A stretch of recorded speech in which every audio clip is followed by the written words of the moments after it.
더불어민주당이 대법관 수를 26명으로 증원하는 것을 핵심으로 한 사법개혁안을 발표했죠. 어제도 짚어드렸지만 이번 사안은 단순한 제도 개편이 아니라 사법부를 장악하려는 시도 아니냐 이렇게 비판을 받고 있습니다. 자, 그런데 이 사법개혁안에 대해서요. 김민석 국무총리의 형이자 반미 시위를 이끌고 있는 김민웅 촛불행동 상임대표의 SNS 글이 논란이 되고 있습니다. 내용 한번 보시겠습니다. 네, 보시면은요. 사법주권은 법관이 아닌 주권자, 국민에게 있다라고 하면서 사법부를 국민과 그 대표자들이 당연히 장악해야 하고 라면서 이 선출 권력 다시 한번 나오는 것 같죠. 선출 권력 나오고 보면은 또 차베스 혁명이 일어났던 베네수엘라는 사법개혁의 좋은 모델이다. 아, 이런 내용이 있었습니다. 이 발언, 이거 어떻게 보십니까? 저 사람 미친 사람 아닙니까? 아니, 자 일단은 다시 한번 띄워주시겠어요, 피디님? 하나하나 좀 짚으면서 넘어갑시다. 네. 사법 주권은 법관에게 있는 것이 아니라 주권자 국민에게 있다라고 했는데 첫 번째 문장부터 틀렸습니다. 사법 주권은 법관에게 있습니다. 자, 국민자 주권에게 사법 주권이 있다면 이렇게 되는 겁니다. 뭐 예를 들어서 사람들끼리 이렇게 모여 앉아가지고 인민재판하는 거예요.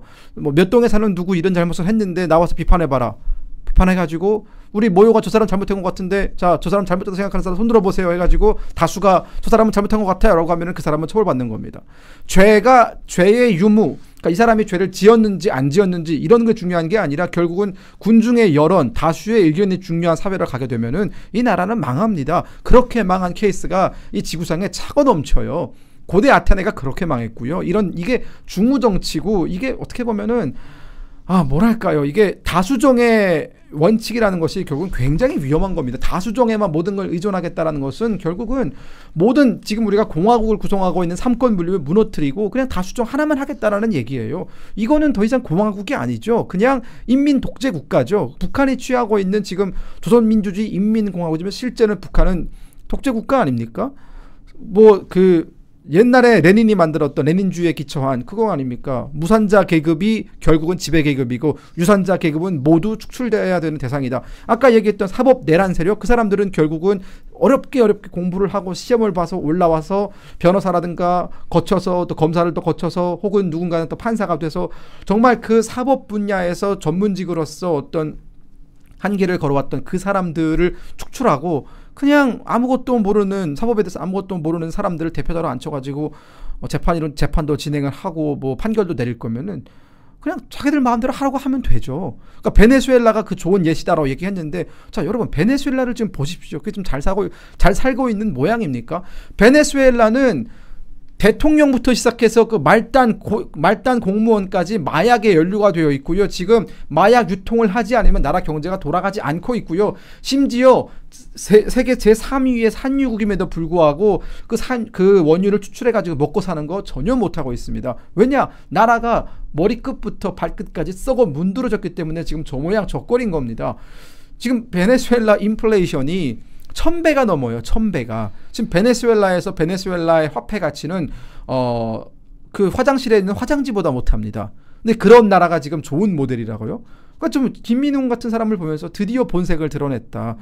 근데 참 웃긴 게 저런 말도 안 되는 비상식적이고 정말 지나가던 개가 들어도 웃을 만한 그런 얘기를 저렇게 당당하게 하고 저런 얘기에 환호하는 사람들이 있다라는 게 저는 굉장히 소름 끼치고요. 도대체 이 나라가 어디로 가고 있는 건가? 저런 미친 생각을 하고 있는 사람의 형이 이 나라의 국무총리라니. 도대체 대한민국은 어디를 향해 가고 있는 건가라는 그런 생각 때문에 머리털이 곤두서네요, 정말. 제가 받아서 말씀드릴게요. 장동혁 대표님의 워딩입니다. 나라가 미쳐 돌아가고 있습니다. 어디로 가느냐? 나라가 지금 미쳐 돌아가고 있습니다. 아니 베네수엘라가 어떤 나라인지 여러분 너무나 아시죠? 유튜브 뭐 이렇게 들어가서 영상 몇 개만 베네수엘라 쳐서 한번 보십시오. 지금 그 나라 상황이 어떤지. 특히 이 지금 김민석 총리, 우리나라 국무총리죠. 정말 부끄러운데 이 분의 형이 말한 겁니다. 베네수엘라가 사법개혁의 좋은 모델이라고요. 자, 베네수엘라가 사법개혁 어떤 식으로 했냐면 지금 대법관 증언하는 거 똑같은 수준입니다. 12명에서 26명으로 이제 대법관을 증언하면서 이 증언된 수만큼의 대법관을 친정부 성향의 사람으로 안 치는 겁니다. 그러니까 우리나라로 치자면 이재명 대통령이 이재명 정권이 그 늘어난 수의 대법관을 다 넣는 거죠. 네. 그러면 이 대법관 자체가 정부의 성향이 되는 것이고 그럼 무슨 문제가 있었냐면 베네수엘라에서 대선의 어떤 문제가 부정선거에 대한 문제가 있었는데 이 문제에 대해서 대법원이 그냥 뭉개고 그냥 가버립니다. 그러니까 이 선거 결과를 이 친정부 성향 대법관에서 그냥 뭉개고 가버리니까 아무 사법 정의가 세워지지가 않는 겁니다. 그래서 여러분 베네수엘라요. 지난 5월 25일에 총선이 있었는데요. 투표율이 얼마 나온지 아십니까? 10% 정도밖에 안 나왔어요. 투표소에 투표하러 가는 유권자보다 그 관리하는 군관이 더 많았다는 겁니다. 그만큼 국민들이 이제는 이 정부를 믿지를 않고 투표해봤자 나중에 뭐 제대로 믿지도 못하겠고 대법에서 다 바뀔 텐데 못 믿는 겁니다. 이 사법의 현실이 베네수엘라입니다. 이것이 좋은 롤 모델이라고요? 정말 말도 안 되는 정말 미쳐 돌아가고 있는 상황입니다. 이걸 지금 대한민국에서 하겠다는 거잖아요. 이 대법관 증언을 하겠다는 거잖아요. 그래서 정말 이거 너무나 심각한 상황이고요. 이랬던 베네수엘라가 그러니까 사법체제가 무너진 게 이 차베스 정권 때 무너졌을 때도 마찬가지고 나치 그때도 마찬가지였어요. 둘 다 선출 권력이었습니다. 지금 이재명 대통령 선출 권력에 뭐 우위 뭐 이런 우열을 얘기하지 않습니까? 굉장히 이게 위험한 발상인 겁니다. 그래서 입법, 행정, 사법 전체를 틀어지고 가겠다는 것은 결국 독재로 가겠다는 것이고 그 대법관 수를 늘리면서 사법을 장악한 후에 가겠다는 것은 민주주의를 뭉개겠다는 것이고 선거를 무마식 다 이제 형해화시키겠다는 굉장히 이거 위험한 발상입니다. 그래서 미쳐 돌아가고 있다는 겁니다.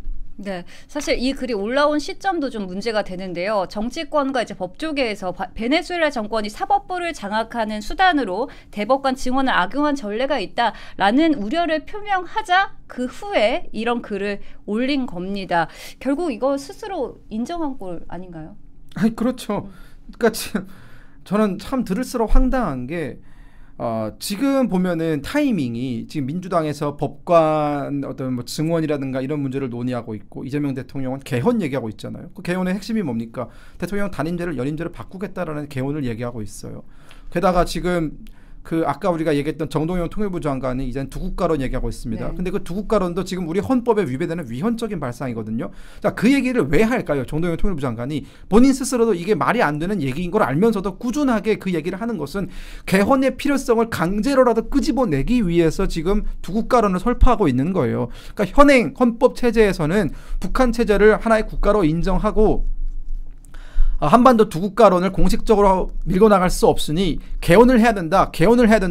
현실적인 문제 때문에 개헌을 해야 된다라는 그런 여론, 존재하지도 않았던 여론을 강제로 끄집어내고 있는 것이거든요. 그러니까 지금 더불어민주당과 이재명 세력은 이 개헌이라는 어떤 그 당위성을 찾아내기 위해서 각 분야에서 지금 그 어떻게 보면은 연끌을 하고 있는 겁니다. 근데 저는 뭐 다 괜찮아요. 다 괜찮은데 가장 어떻게 보면은 지금 그러니까 뭐 정치인이 아니라 정치에 어느 정도 관심을 가지고 지켜보는 국민들도 분노할 수 있는 포인트는 제가 고려대학교에서 정치학을 전공을 했는데 정치학을 배우게 되면은 가장 먼저 실패한 국가 모델을 가르칩니다. 왜냐하면 우리나라가 그렇게 해서 안 되기 때문에 failure state 모델이란 무엇인가에 대해 가르칠 때 그 failure state에 가장 자주 등장하는 게 베네수엘라거든요.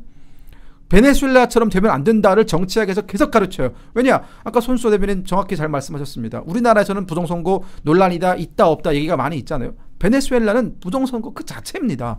거기는 선거를 안 해요. 그냥 투표율 10% 그것도 그냥 강제로 머리끄댕이 잡고 나와서 10%고 선거에 참여하면 돈 준다 해가지고 나오는 게 그 정도예요. 베네수엘라는 선거에 의미가 없는 나라입니다. 왜냐 지금 차베스가 2004년에 집권을 하고 나서 가장 먼저 했던 게 대법관 증언이었고요. 대법관 증언을 하자마자 했던 게 의회를 싹 교체하는 거였습니다. 원래 존재하던 야당을 완전히 몰살시켜버리고 재헌의회를 만들었어요. 헌법을 개정하기 위한 재헌의회를 만들고 그 재헌의회에는 차베스에 반대하던 그 정치 세력들은 들어가지 못합니다. 왜냐하면 그 사람들은 다 감옥에 갔거든요. 대법원이 바뀌고 나서는 자기의 정적들은 뭐 공직선거법 뭐로 다 해가지고 다 보내버렸어요. 지금 차베스에 대항할 수 있는 세력은 남아있지 않습니다. 그 정도로 베네수엘라가 독재화됐고 실패 국가가 됐고 경제적으로 정치적으로 사법적으로 사회적으로 완전히 몰락의 길을 가고 있는데 그 모델을 가져와서 우리가 저렇게 가야 된다? 이거는 사실은 저 김민웅의 얘기를 듣는 사람들은 들고 일어나야 됩니다. 이거는 우리가 이렇게 책상머리에 앉아가지고 분노를 표출하는 것이 아니라 당장 저 광화문 광장으로 나가가지고 김민웅 나와라. 이 수많은 군중 앞에 다시 그 얘기를 해봐라 라고 정말 외쳐야 되는 그런 사안인데 참 답답하죠. 여전히 이렇게 헛소리를 하는 사람들이 있어도 저 정도의 지지율, 50% 지지율이 나온다라는 것은 섬뜩한 대목입니다. 베네수엘라가 그래서 정말 섬뜩하고 정말 잘못된 사례로서 국가로서 이제 얘기가 되는데, 그래서 우리에게 어떤 피부에 느껴지는 어려움들이 있을까 제가 한번 말씀드려 볼게요. 베네수엘라 일단 보시면 혹시 여러분 인터넷에서 지폐로 가방 만들고 지폐로 지폐 접어가지고 그 가방을 만든 것을 오히려 파는 이런 거 모습 혹시 보셨을지 모르겠어요. 그게 베네수엘라입니다. 그만큼 지폐 가치가 하락이 돼서 동네 길거리에 굴러다니는 게 베네수엘라 지폐고, 아까 말씀하셨듯이 화장실 휴지만도 못하는 게 지폐입니다. 그러니까 그만큼의 인플레이션, 그만큼의 화폐 가치 하락 등을 겪습니다. 그래서 이 분들은 정말 살아가기가 너무나 힘들고, 베네수엘라 보면요, 정말 이 남미 최대의 산유국이라고 했지만은 그것을 살리지 못하고 지금, 그러니까 유가가 하락되니까 이걸로 더 이상 뭐 할 수가 없는 거예요. 나라 돈도 없고. 그러니까 보면요, 베네수엘라 그 길거리에 뭐 이렇게 블락이 깨져 있다거나 하는 거 고쳐지지가 않아요. 네. 그러니까 정부가 그 퍼블릭이 완전히 그냥 박살이 난 겁니다. 그러니까 베네수엘라에서 사법 장악을 통해서 사법이 무너졌다. 이게 정말 제가 아까 심각하다 말씀드렸는데, 우리 일반 국민들께서는 사법 무너진 거 많이 와닿지 않으실 수 있겠지만, 이런 거 생각해 보십시오. 다 배급받습니다. 지금 베네수엘라 배급받는데 그 배급도 다 일괄적이지도 않아요. 누구랑 좀 친하면 좀 배급 더 많이 받고. 이런 거 여러분, 이런 세상 살고 싶으십니까? 그리고 베네수엘라에서 뭘 했었냐면 생필품 상한제라고 가격을 정해 놓은 걸 했었습니다.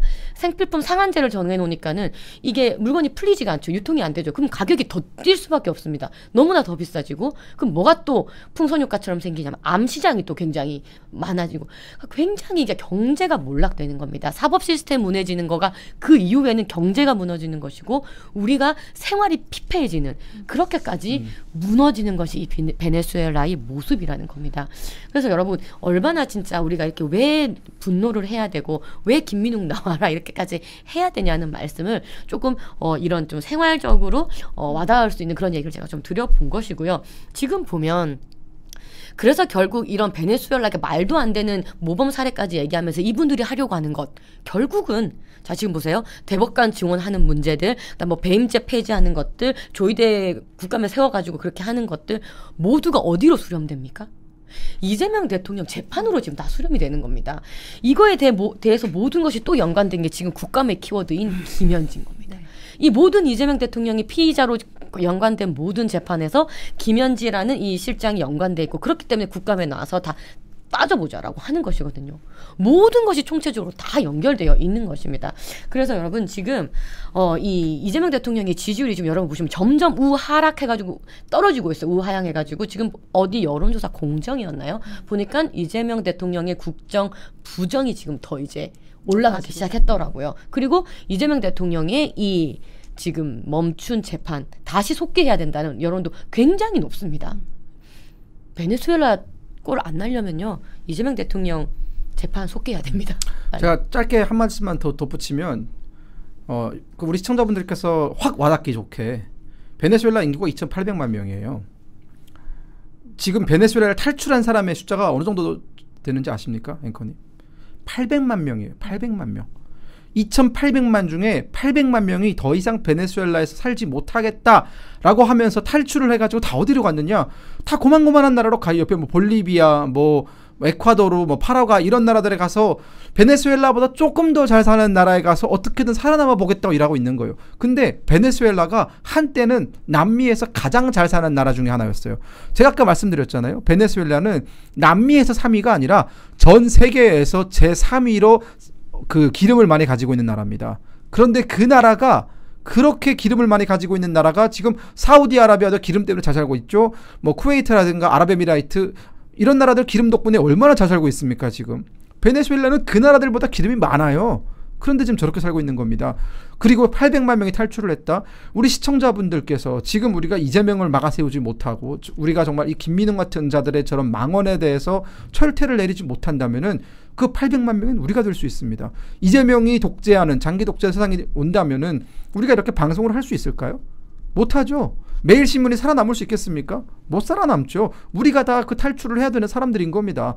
그렇기 때문에 우리나라, 우리 조국을 지키기 위해서라도 이제는 정말 그 이재명의 주변에서 이재명의 독재를 꿈꾸는 저 독재주의자들한테 우리가 정말 단호하게 맞설 때다라는 말씀을 정말 2만% 진지하게 드립니다. 네, 이 김민웅 씨의 발언을 허투루 들을 수만 없는 이유가 있습니다. 김민웅이 주도한 시위에 김민석과 민주당 의원들이 열심히 참여하면서 윤석열 전 대통령 탄핵을 외쳤고요. 실제로 탄핵 후에 김민석 의원이 국무총리가 됐습니다. 그러다 보니까 일각에서 김민석 총리 임명이 형 김민웅이 내미는 청구서냐 이런 말까지 떠돌았습니다. 자, 요즘은요. 근데 김민웅 씨가 연일 양키 제국주의, 한미동맹은 족쇄 등등 반미 발언을 마구 꺼내들고 있거든요. 이건 어떻게 좀 봐야 할까요? 아니 뭐 우리 보고 자꾸 뭐 협중한다고 얘기를 하던데 이건 대놓고 반미인 거잖아요. 대놓고 반미 투쟁을 지금 하고 있는 것인데 굉장히 좀 심각하게 좀 보고 있습니다. 지금 뭐 여러 가지 이제 그 국민의힘 사이드에 있는 이제 분들이 이제 어떤 이제 뭐라고 할까요? 시위를 하거나 막 이런 행동이 있을 때 굉장히 강력하게 지금 막아서고 제지하고 있지 않습니까? 근데 사실은 이 반미 투쟁과 여러 가지 집회에 있어서는 전혀 제재가 없는 겁니다. 전혀 공정하지가 않고 이런 부분들이 굉장히 좀 문제가 되고 있고 지금 국민의힘에서 발의했던 어떤 이제 그 중국 쇼핑 뭐 3대 방지법 뭐 이런 것들이 있지 않습니까? 굉장히 사실 우리는 이것이 결국은 우리 국민의 안전에 대한 이야기를 우리는 하는 것이고 상호주의에 입각한 우리들의 제대로 된 목소리를 내는 것인데도 불구하고 이것을 협중 프레임으로 가져가고 있어요. 지금 최근에 보니까 또 김민수 최고에게 있어서 어떤 한 매체에서 이 협중 발언이라고 너무나 몰아세우면서 굉장히 정말 예의에 어긋난 그런 인터뷰도 했던데요. MBC죠. 예, 맞습니다. 그래서 그런 식으로 지금 계속 우리들의 이 국민의 안전에 대한 이야기를 협중으로 몰아가는 것이 너무나 지금 심각한 그런 상황인데 이것은 지금 보십시오. 뭐 양키고 홈 이런 얘기도 지금 뭐 버젓이 하고 있고 트럼프 대통령에 대해서 마치 굉장히 나쁜 그런 언어를 쓰면서 또 하고 있어요. 그래서 이거는 좀 심각하게 이 잘못된 방향으로 흘러가고 있다. 근데 이거에 대해서 이분이 그냥 일반 시민 단체 대표로서 활동하는 것이 아니라 이 단체에 이재명 대통령, 김민석 총리 다 나갔다라는 거잖아요. 네. 이미 다 연결되어 있는 것인데 이건 좀 문제가 있습니다. 네. 또 그 김민웅 씨가 외치던 구호가 또 국정 철학이 되는 좀 희한한 모습도 볼 수 있는데요. SNS를 보면은 촛불혁명, 빛의 혁명 그 이름처럼 혁명은 혁명답게 해야 하는 것이 마땅하다라는 표현을 김민웅 씨 SNS에 있습니다. 보시면요. 그런데 이 빛의 혁명이라는 표현을 보면은요. 이 대통령이 지난 대선 마지막 유세에서도 또 유엔 총회 기조 연설에서도 빛의 혁명이라는 표현을 쓰지 않았습니까? 이것도 어떻게 좀 봐야 할까요? 일단 저는 해석이 잘 안 돼요. 빛의 혁명이 도대체 무슨 뜻인지 누가 저한테 좀 확실하게 해석을 좀 해줬으면 좋겠다라는 생각이 들었고요. 지금 이재명 대통령이 결국은 지금 대선의 자리에 간 것, 대통령의 자리에 올라간 것, 그리고 그 과정, 그러니까 윤석열 정부가 들어섰을 때 이 김민웅 같은 사람들이 매번 윤석열 탄핵 시위를 주도하면서 사실상 윤석열 정부의 힘을 약화시켜 오지 않았습니까? 또한 뭐 그뿐만이 아니라 뭐 문재인 정부 때도 그랬고 그 전부터 그랬고 어쨌든 이 촛불 뭐 흔히 얘기하는 뭐 촛불 세력이라는 사람들, 운동권들, 여전히 현대판의 운동권들 이런 사람들은 항상 존재하면서 그 힘을 비축을 해왔고 그 중심에 김민웅 같은 사람들이 있는 것이고 그들이 이재명 대통령이라는 뭐 이재명 당시 후보라든가 이런 사람들에게 전폭적인 지지를 해주면서 경기도 변방의 한 장수였던 이재명이 지금 대통령 자리까지 온 거거든요. 그렇기 때문에 이재명 대통령 입장에서는 김민웅 씨가 해줬던 여러 가지 일들에 고마움을 느낄 거예요. 어쨌든 본인을 대통령으로 만드는데 일조를 해줬고 여론을 몰아줬고 이게 뭐 지금 뭐 촛불혁명 한답시고 저렇게 설쳐되는 사람들이 단지 거리에 나와서 시위만 합니까? 아니죠. 저 사람들은 온라인에서도 댓글 작업이라든가 이런 것들을 정말 활발히 벌리면서 사실상의 여론 공작을 주도하고 있는 사람들이거든요. 그렇기 때문에 저는 이런 지금 어떻게 보면 이재명의 세상에 온 이 시점에서 김민웅 같은 사람들은 이제는 당당하게 청구서를 내밀 수 있는 것이죠. 내가 당신을 도왔으니 내가 하고 있는 이런 일들에 대해서도 도와야 될 것 아니냐. 근데 이재명 정부 입장에서는 김민웅 씨와 같은 저런 정신 나간 발언들이 굉장히 부담이 될 수밖에 없어요. 왜냐하면 이재명 대통령은 글쎄 무슨 생각을 하는지 모르겠지만 그 이재명 정부 안에서 공무원으로 일하고 있는 예를 들어서 고위공직자들 있지 않습니까? 그 사람들은요 정권이 바뀌든 그러니까 뭐 한 길게 보면은 한 이명박 정권 때부터 공무원에 들어와가지고 지금 쭉 한 10몇 년, 20몇 년 지금 공직생활을 하고 있는 사람들이거든요. 이런 사람들 입장에서는 지금 김민웅 씨가 하는 저런 발언들이 하나도 정상적으로 들릴 리가 없습니다. 지금 보면 뭐 장관들이나 이런 사람들은 정무직이기 때문에 그 자리를 안 치지만 거기에 뭐 실장, 국장, 뭐 사무관 이런 사람들은 대부분 대한민국의 훌륭한 조건 하에서 교육을 잘 받고 뭐 여러 가지 어떤 시험, 공무원 시험을 통과해서 들어온 사람들이기 때문에 기본적으로 대한민국의 이런 우수한 교육체계라든가 우수한 자유시장 경제라든가 자유민주주의라든가 이런 것에 대한 학습이 되어 있는 사람들이거든요. 특히나 지금 30대, 20대의 젊은 사무관들 같은 경우에는 누구보다 교육을 잘 받은 사람들이고 누구보다 자유민주주의를 제대로 터득한 사람들입니다. 그런 사람들이 봤을 때 지금 이게 얼마나 황당한 일이겠습니까? 저는 그렇기 때문에 이재명 정부 안에서 아마 균열이 일어날 것이다. 결국은 이재명 정권이 지금 들어선 지 얼마 안 됐기 때문에 지금이야 뭐 지금 뭐 살아있는 권력 소리를 듣지만 결국 시간이 지날수록 이재명 정부의 어떤 그 중심부에 있는 사람들이 하고 있는 대표적으로 뭐 정동영 같은 사람들이 내리고 있는 이런 말도 안 되는 오도들, 명령들, 지시사항들 이것에 대해서 저는 정권 내부에서도 이제는 반발 움직임이 있을 것이고 그 첫 타자가 민중기 특검에 있는 검사들의 뭐랄까요 그게 뭐 항명이라고 할까요? 결국은 그 사람들조차도 이제 그 특검에 파견이 되어서 수사를 하다 보니까 너무 말도 안 되는 짓거리들을 민중기 특검이 하니까 여기에 대해서 조금씩 불편함을 느끼고 있고 발을 빼는 거 아닙니까? 저는 이러한 이재명 정부 안에서 어떤 엑사도스가 분명히 일어날 것이다라는 생각이 듭니다. 그 청구서 중에 하나가 난 김현지라고 생각하거든요. 그러니까 예전에 그렇지 않습니까? 이재명 대통령 예전 변호사 시절 때부터 함께 동지인지 뭐 어떻게 되는지 모르겠지만 함께 해왔던 어쨌든 역사를 함께 해왔던 김현지라는 인물이 지금 이재명 대통령이 되는 순간 떠올랐던 것이고 어쩌면 이재명 대통령 입장에서는 밖으로 수면 위로 떠오르지 않았으면 했던 이름이었을지도 모르겠습니다. 근데 하지만 김현지 입장에서는 그렇게 쭉 이재명 옆에서 도왔을 때의 그 청구서를 지금 내밀 수 있는 것이고 어떻게 보면 지금 나오는 김민웅 씨 같은 이 이른바 비트혁명 그 세력분들도 여전히 이 청구서를 내밀 수 있는 것이죠. 근데 이재명이라는 사람의 역사, 정치적 역사를 한번 쭉 보시면 아시겠지만 이 농공행사 확실한 좀 스타일이지 않습니까? 확실히 나 도와준 사람은 챙기고 아닌 사람은 확실하게 배척하는 정치적 스타일을 가지고 있다. 그랬기 때문에 김민웅 씨가 이렇게 얘기하는 마치 뭐 비트혁명이라는 이런 워딩 직접 쓴다라거나 이런 거를 억셉을 하는 거죠, 이재명은. 그러니까 비트혁명요? 이거 김건희 보좌관이 모를 수밖에 없어요. 아무도 몰라요. 사실 이 단어가 튀어나왔을 때 이것을 제대로 해석할 수 있는 언론 어디도 지금 없었습니다. 그만큼 이들의 세력이 쓰는 언어를 그 정도로 해석이 안 된 언어를 그만큼 쓸 만큼 이재명의 어떤 그 이제 믿고 억셉하는 것은 확실하게 쓸 때는 쓴다. 김현지 실장도 확실히 농공행사 해주면서 쓸 거는 쓴다라는 거죠. 근데 지금 문제는 뭐냐면 본인들께서 그냥 지금 뭐 영상이 나왔을 때처럼 변호사와 뭐 그냥 그런 사이일 때는 아무 문제가 또 없을 수도 있지만 일국의 대통령이지 않습니까? 그럼 이 일국의 대통령과 그 주변을 둘러싼 그리고 총리 아닙니까? 총리의 형이 말하는 이런 반미 워딩 자체가 미국에 다 보고가 되죠. 그리고 트럼프 대통령도 당연히 다 알게 될 것이고요.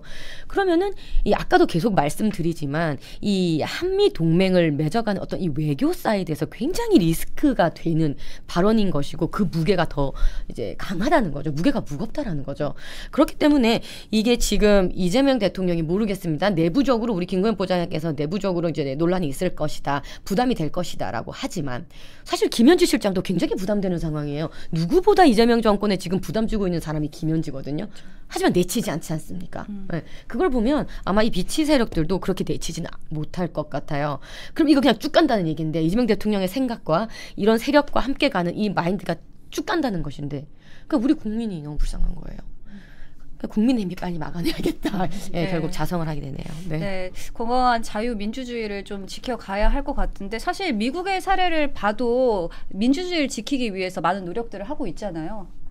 그러니까 뭐 루즈벨트 대통령도 이제 그 대공황 시절에 1930년대 이때 대법관의 숫자를 좀 늘리려고 시도를 했다가 결국은 이제 그 당시 민주당 반대 루즈벨트 대통령이 속해 있던 그 당에서도 반대를 해가지고 좀 이제 그게 철회됐던 경우가 있고 바이든 대통령 때에도 그 미국의 연방 대법원이 지나치게 보수화되어 있다라고 하면서 9명의 현행 제도를 15명으로 늘리려고 하다가 결국은 또 그게 실패했거든요. 그러니까 이 실패하는 이유가 이런 겁니다.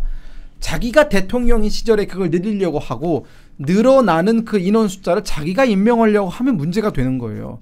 마찬가지로 사법개혁 뭐 필요하다고 쳐요. 뭐 한 2만 보 양보해가지고 필요하다고 치면 늘어나는 대법관에 대한 어떤 선발 권한은 그 다음 정권에 가서 우리가 논의를 할 수 있는 것이지 현행 정부에서 현행 대통령이 그 늘어나는 대법관에 대한 임명 권한까지 가져가면서는 안 된다라는 것이거든요. 그게 독재라는 거예요. 자기가 임명을 그렇게 더 많이 해버리면 당연하게도 친여권 성향, 친 대통령, 친 이재명 성향의 대법관들이 임명될 수밖에 없는 구조기 때문에 그렇기 때문에 뭐 어떻게 보면은 대법원이 완벽하게 이재명과 민주당에 장악이 된다라는 우려를 표시하는 것이거든요.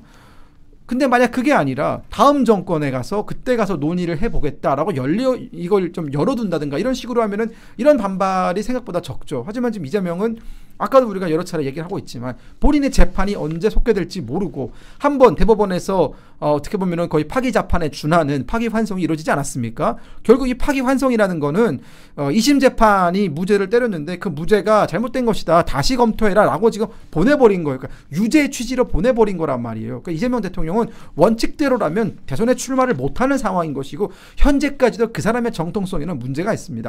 만약 법원이 재판을 속개해서 그 공직선거법 위반으로 이제 결론이 내려지면은 이재명 대통령은 내려와야 될 수도 있어요. 그렇기 때문에 그 지금 불안정한 이 권력을 어떻게든 안정적으로 이끌어가고자 혹은 자기가 대통령이 끝난 뒤에 감옥에 가기 싫어서 어떻게든 자기의 임기를 연장하고자 이렇게 무리수를 두고 있는 것이고요. 저는 이런 행위들에 대해서 아까 말씀드린 뭐 빛의 세력이든 뭐든 이런 사람들은 지금 민주당이 국민의힘을 향해서 내란 세력이라고 하잖아요. 내란 세력, 그 사람들이 내란 세력입니다. 그 사람들은 지금 국헌 문란 세력이고 반헌법적인 세력이고 아니 간첩이 따로 간첩이 아니에요. 꼭 굳이 뭐 북한에서 태어나서 북한의 뭐 보위부에서 교육받아서 내려와야만 고정 간첩이 되는 게 아닙니다.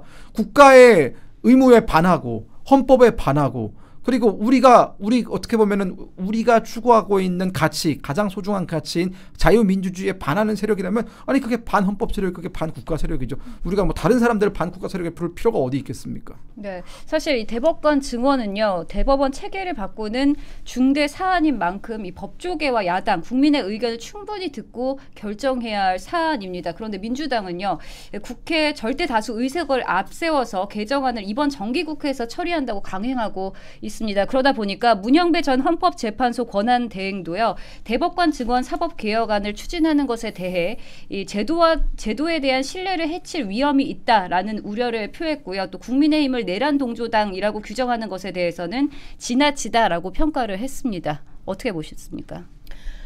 그러니까 정말 지금 대한민국에 무너지고 있는 사법 체계를 우리 모두가 목도하면서 모두가 지금 안타까워하고 있는데 그 한 마음에 또 뭐 하냐면 왜 법관들 가만히 있느냐 뭐 이런 얘기들 지금 안타깝게 보고 있잖아요.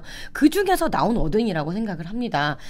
사실 이 조희대 대법원장을 국감에 뭐 청문회를 세우고 국감에 세우고 하는 과정 속에서 나왔던 게 아마 보셨을 거예요. 이 친여 성향, 그러니까 진보 쪽에 있는 대법관들도 사실 이거 잘못됐다고 얘기를 했었어요.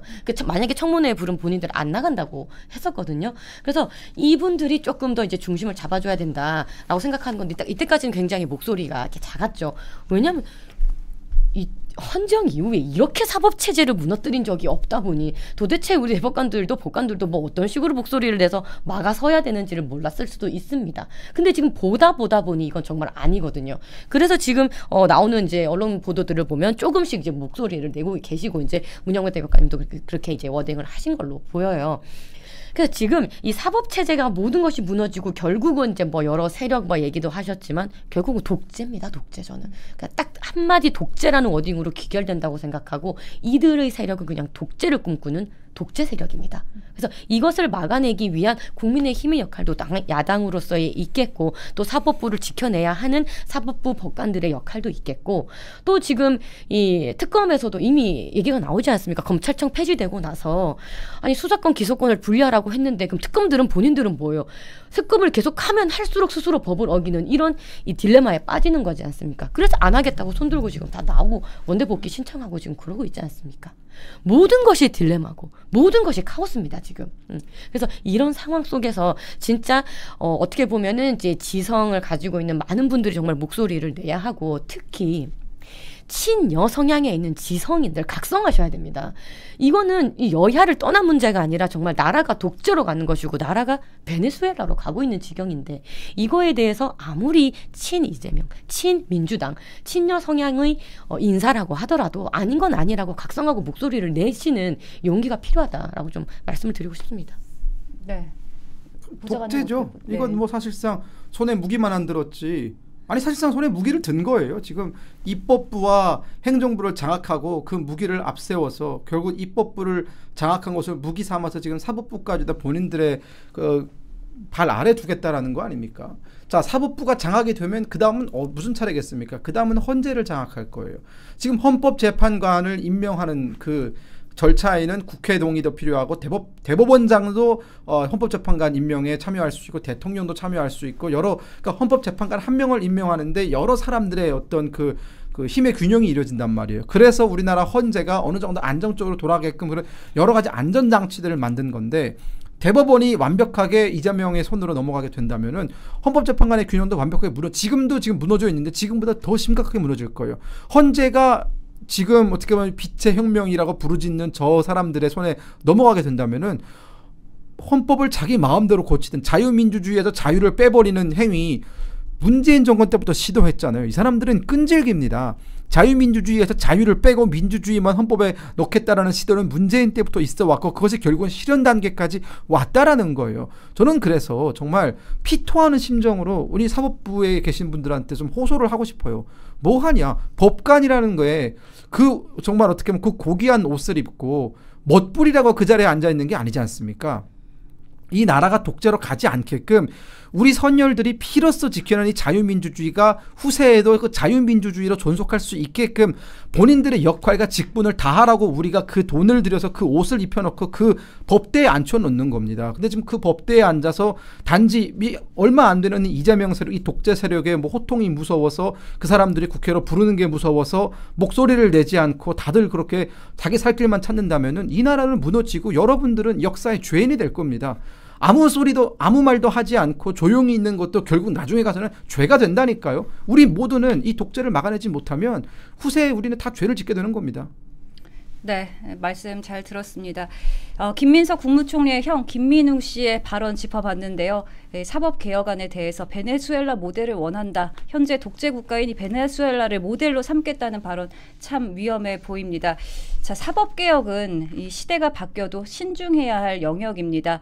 그런데 요즘 너무 쉽게 또 너무 빨리 바꾸려는 거 아닌가 하는 생각이 듭니다. 국민은 개혁이 아닌 진짜 개혁을 원하고 있습니다. 집권 세력은 강행 처리보다 국민의 신뢰와 투명성을 먼저 확보해야 할 것 같습니다.